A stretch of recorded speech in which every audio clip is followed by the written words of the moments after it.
Trainers! Before you start Pokemon TCG Pocket, watch this video. When you load up the game, you will have a decision between these 3 packs at the start. Which pack you pick depends on a lot of goodies you get up front. Let's talk about it. Something I want to call attention to before we get into the packs and what's good is that each of these packs do have totally different cards in them. You get a little preview window at the top that you can slide through here and kind of see some of the more rare ones and some of the interesting ones. It's a lot of the rare illustrations and stuff like that. So packs each have a unique card inside of them, unique cards inside of them. You can check explicitly within these offering rates. Usually I just kind of scroll really far down to the EX sort of portions. So these are your rare cards, these are your EX cards, those are your illustration cards. You can only get the immersive cards and, you know, their front pack. But there's a handful of cards that are in all packs. And if you want to see exactly how this works, I have most of the cards so you can't see. But if you click on Venusaur here, you can see that he's in the Mewtwo pack right there. But let's go to something like Sizzlipede. It just says Genetic Apex. And if the card just says Genetic Apex on it, you can get it in any of the packs. And that's something to consider and just think about while you're opening them. I didn't call out any of the cards that are pack agnostic, but you can check within your game. And there's a lot of other resources online. So just something to consider and think about in addition to the pack exclusive. If you pick the Pikachu pack first, you will be granted an Arcanine EX on the first pack you open, in addition to a Squirtle illustration rare the first time you do a Wonder Pick. Also, you'll get a starter deck that provides a lot of support for Arcanine. I really like Pikachu for the starting packs and the starting chunk of packs. I'm going to talk about exactly why in a moment, given the current setup of decks and some other things that are happening. I've played about 3 weeks at this point on a free-to-play account and a pay-to-play account. Let's say you want to open up the Mewtwo pack first. You will be given a Marowak EX for the first pack, and you'll be granted a Bulbasaur illustration rare for the first Wonder Pick you choose. Additionally, you'll get support for that Marowak EX in the form of a fighting-based deck. I think Mewtwo is also a solid start to pick.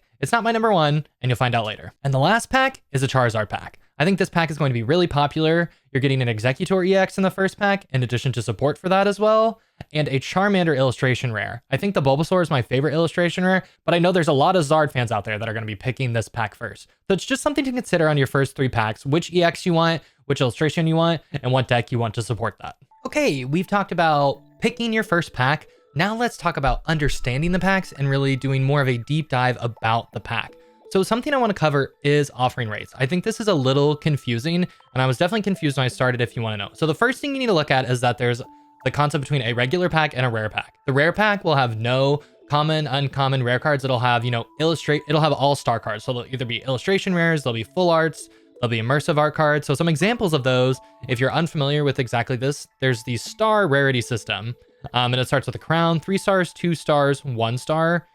And when you get a rare pack, you will only get cards from those stars. So all 5 of the cards in your pack will be star rarity cards. 1 star is an illustration rare, 2 star is a full art, 3 star is your immersive art cards, and your crown rares are your crown rares. But 99.95% of the time, you will get a rare pack. And so, or not a rare pack, you will get a regular pack. And into that regular pack, the first 1 to 3 cards will be common. They'll all be common, and then the last 2 will either be rare, which is what I'm calling, you know, 4, or EX will be 4, rare will be 3 diamonds, and uncommon will be 2. But just note something to consider in the attention tab.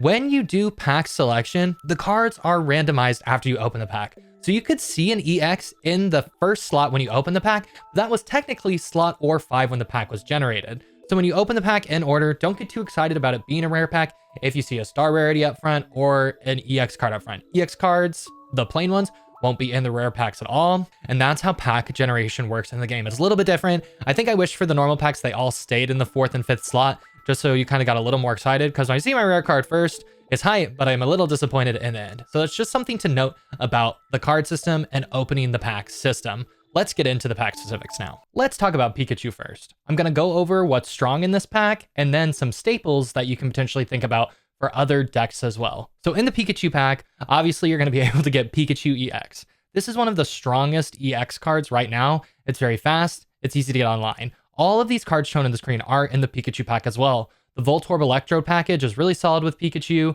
as is Zapdos EX. Pretty much with a Pikachu EX, you want to just stack it with some base electric types to try to deal 90 to your opponents really quickly and just get some fast knockouts. I've tossed Jolteon up in the screen here as well, as I think this is a really strong rare card if you happen to pick in a no EX deck. I've had a lot of success with Pin Missile, Flip 4 Coins, This attack does 40 damage for each heads, and Eevee is in all of the packs as well. So some other staples that are in the Pikachu pack as well primarily is Misty. The other water cards in Pikachu pack, in my opinion, are not amazing, but Misty is a critical card in the game right now. Choose one of your water Pokemon, flip a coin until you get tails. For each heads, take a water energy from your energy zone and attach it to that Pokemon. Any energy acceleration is really strong and really powerful. And for another contender for staples that you can toss and play around with a bunch of different decks are Hypno and Drowsy. Hypno has the Sleep Pendulum ability that once per turn, you may flip a coin. If heads, your opponent's active Pokemon is now asleep. I've liked Hypno in a Dragonite deck. I keep it on the bench. I use that ability.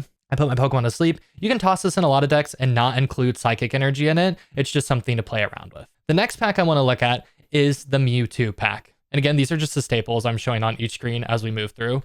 For the Mewtwo pack, this would be my second choice to get started if you're wanting to play competitive. My primary competitive, I say that with air quotes. If you're wanting to play a lot of games, I would recommend opening up the Pikachu pack first because you kind of can get everything you need in that pack. And the stuff you need isn't super rare or super challenging. But if you get an EX early, like you get a Mewtwo EX early, I'd recommend sticking into the Mewtwo pack to finish the Mewtwo deck. Mewtwo EX is really strong, but you need the Gardevoir line to support it. You need that line to support it because Gardevoir has the ability Psy Shadow. Once during your turn, you may take one Psychic Energy from your energy zone and attach it to a Psychic Pokemon in the active spot. So if you're wanting to play Mewtwo, I recommend the Mewtwo pack. If you're just trying to open stuff generally, I think Pikachu is a little bit stronger in my experience. And another contender in the Mewtwo pack that could be used in the Mewtwo deck is Jinx with the ability, with the attack, Psychic. This attack does 20 more damage for each energy attached to your opponent's active Pokemon.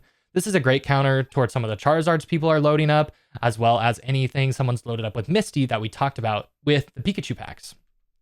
The last pack, or not the last pack, but another bonus to discuss within this pack is some other staples you get in the Mewtwo pack. Articuno EX is really powerful with Ice-Wing and Blizzard. People are running it with a lot of different things. You pair it with Misty, and you can pair it with pretty much Starmie EX as well, but you don't get Starmie EX in the Mewtwo pack. Articuno is just like a nice bonus if you're opening up Charizards and maybe something to pivot into. Starmie EX decks, which I think are really strong, require generally 2 Articunos and 2 Starmies, and they're in 2 different packs, so it's definitely not my recommendation for the first type of deck you go for.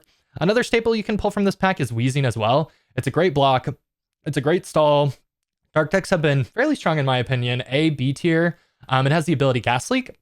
Once during your turn, if this Pokemon is in the active spot, you may make your opponent's active Pokemon poisoned. And there is quite a bit of support for Weezing. Another card I want to call attention to is Giovanni. During this turn, attacks used by your Pokemon do 10 plus damage to your opponent's active Pokemon. This 10 didn't seem like a big breakpoint in my opinion when just analyzing these cards in a vacuum, but when I've had playtime and experience using Giovanni, it's made me win quite a few games more often than not. It lets you hit some critical breakpoints. Some people play Potion, a handful of cards heal. It just puts you in a spot where you were going to lose, but now you can potentially win. So I do flex a lot of Giovanni's either 1 or 2, and I play around with them in my deck. It's not my favorite card, but I do think it is strong and important to consider. Before we talk about the last pack, something I haven't talked about is what I think are the top 3 standout decks for me right now. And these are my top 3 in my deck building list, and that's going to be Mewtwo, Pikachu, and Starmie. For the Mewtwo pack, right now, the package I have built into it are 2 Mewtwo's, 2 Gardevoirs. I've teched in a Drowsy Hypno line. I think you could play around with that, and a Mew that I was working with as well. But I think Mewtwo is definitely one of my top contenders for decks. The next one being Pikachu. I'm running Voltorbs in this one. I am running Zapdos EXs, but like I talked about in the beginning, you absolutely do not have to have Zapdos to get Pikachu online, but it's a nice bonus and it's in that pack.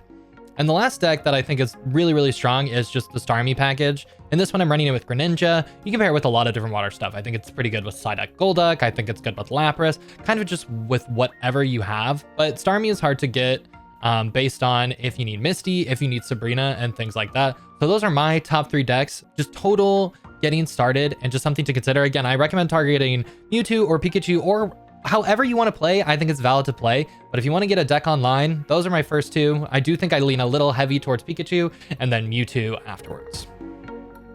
The last pack is the Charizard pack, in my opinion, to pick from. But if you like Charizard and you get a Charizard early, of course, I recommend just opening what you want. But the easiest deck, I think, to build, like I said, in order, Pikachu decks, electric decks generally, whether that be Zapdos, Jolteon, or Pikachu with its support, then Mewtwo, then Charizard. Charizard just requires a lot of EX cards, and these are the most rare. If you're pulling them, keep trying to pull them, and always, everyone's circumstance is going to be different. This is just my general experience playing on a free account and a paid account. But the Charizard pack, the biggest staples for me are the Charizard deck. And for the Charizard deck, you need not only Charizard EX, but also Moltres EX. So that's 4 EXs, whereas the Pikachu deck, you only need the 2 Pikachus. Zapdos is good, but the Pikachus are the critical. For the Charizard, you have to have the Moltres EX to play it. And for the Mewtwo, you need the line of Gardevoir, which can be challenging to get as well. But I do want to say Charizard has some of the best secondary cards included in it, and that is Sabrina, the #1 supporter in my opinion. Switch out your opponent's active Pokemon to the bench. If you're a free-to-play player, I really recommend trying to get this off a Wonder Pick or even crafting it fairly early if you don't, because it's cheap and you're using 2. You're pretty much using 2 in every single deck. The next card I want to call attention to is the Starmie EX. Starmie EX is really, really strong. 2 energy to do 90, free retreats. Misty's really strong. If you flip 1 heads, you can deal 90 on turn 3 already, which is insane.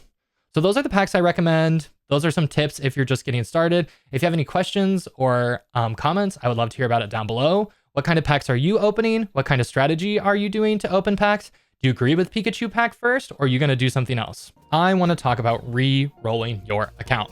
In gacha games, like Pokemon TCG Pocket, there is a lot of times a mechanic to restart your day 1 experience. In this scenario, it's between 30 and 40 packs, and roll for specific cards you're looking for. Like you're looking for a Charizard deck. You want both Charizard and Moltres on day 1, so you can play that. You can keep resetting your account until you get that. If you go into your homepage, you can click on the 3 lines in the bottom right, then go to Other. And within this Other settings account, there is an account option, and you can click Delete Save Data. As long as it's not linked to your Nintendo account, this will delete all the saved data from whatever, email, what other account you linked it to, and will let you replay the experience. So you can keep trying and trying to get a chunk of cards you really want. Like, let's say, for instance, this is my main account. I spent a little over $300. Let's say you really wanted, let me go by rarities. You really wanted a crown rare, right? You can reset all day long until you hit the crown rare you want, whether that be Charizard, whether that be Pikachu. If the immersive arts are more your speed, you can keep resetting until you hit one of these. And that's definitely what I recommend. Taking a look through the list, deciding what kind of cards you want, opening that kind of pack. Again, I'm pushing for Pikachu probably generally. I think it's the fastest. I think it's the easiest. It also provides you a Zapdos, and that is how you can re-roll your account. Is there anything else you want to know before day 1 as a new player? Let me know down below.